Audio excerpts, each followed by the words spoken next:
जय श्री राम। राजा दशरथ के मुकुट का एक अनोखा राज। अयोध्या के राजा दशरथ एक बार भ्रमण करते हुए वन की ओर निकले। वहां उनका सामना बाली से हो गया। राजा दशरथ की किसी बात से नाराज होकर बाली ने उन्हें युद्ध के लिए चुनौती दी। राजा दशरथ की तीनों रानियों में से कई अस्त्र शस्त्र एवं रथ चलाना में पारंगत थी।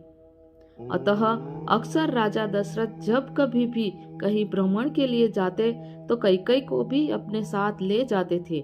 इसीलिए कई बार वह युद्ध में राजा दशरथ के साथ होती थी। जब बाली एवं राजा दशरथ के मध्य भयंकर युद्ध चल रहा था, उस समय संयोगवश रानी कैकई भी उनके साथ थी। युद्ध में बाली राजा दशरथ पर भारी पड़ने लगा। वह इसलिए क्योंकि बाली को यह वरदान प्राप्त था कि उसकी दृष्टि यदि किसी पर भी पड़ जाए तो उसकी आधी शक्ति बाली को प्राप्त हो जाती थी। अतः यह तो निश्चित था कि उन दोनों के युद्ध में हार राजा दशरथ की ही होगी। राजा दशरथ के युद्ध हारने पर बाली ने उनके सामने एक शर्त रखी कि या तो वे अपनी पत्नी कैकई को यहाँ छोड़ जाएं या रघुकुल की शान अपना मुकुट यहाँ पर छोड़ जाए। तब राजा दशरथ को अपना मुकुट वहां छोड़ रानी कैकई के साथ वापस अयोध्या लौटना पड़ा।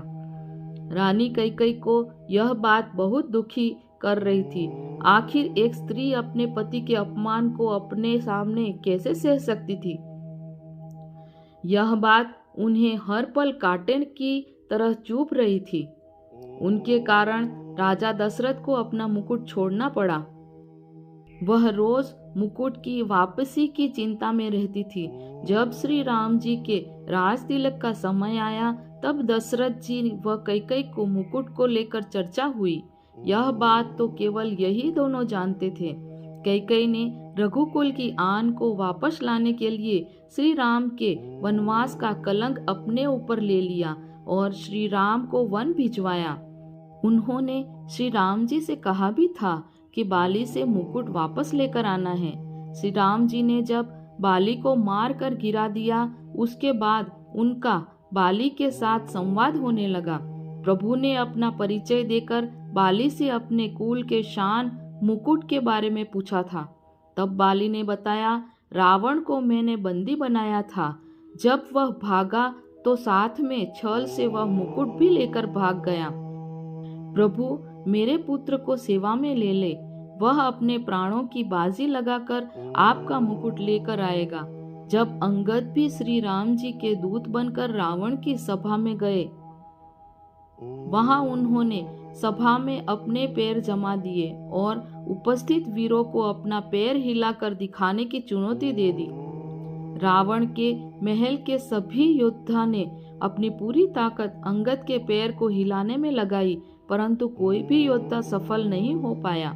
जब रावण के सभा के सारे योद्धा अंगद के पैर को हिला न पाए तो स्वयं रावण अंगद के पास पहुंचा और उसके पैर को हिलाने के लिए जैसे ही झुका, उसके सर से वह मुकुट गिर गया। अंगद वह मुकुट लेकर वापस श्री राम जी के पास चले आए। यह महिमा थी रघुकुल के राज मुकुट की। ग्रह दशा जब राजा दशरथ के पास गई तो उन्हें पीड़ा झेलनी पड़ी। बाली से जब रावण वह मुकुट लेकर गया तो बाली को अपने प्राणों की आहुति देनी पड़ी। इसके बाद जब अंगद रावण से वह मुकुट लेकर आ गया तो रावण के भी प्राण गए तथा कैकई के कारण ही रघुकुल के लाज बच सकी। यदि कैकई श्री राम जी को वनवास नहीं भेजती तो रघुकुल सम्मान वापस नहीं लौट पाता। कैकई ने कुल के सम्मान के लिए सभी कलंक एवं अपयश अपने ऊपर ले लिए। अतः श्री राम जी अपनी माताओं में सबसे ज्यादा प्रेम कैकई को करते थे। जय श्री राम।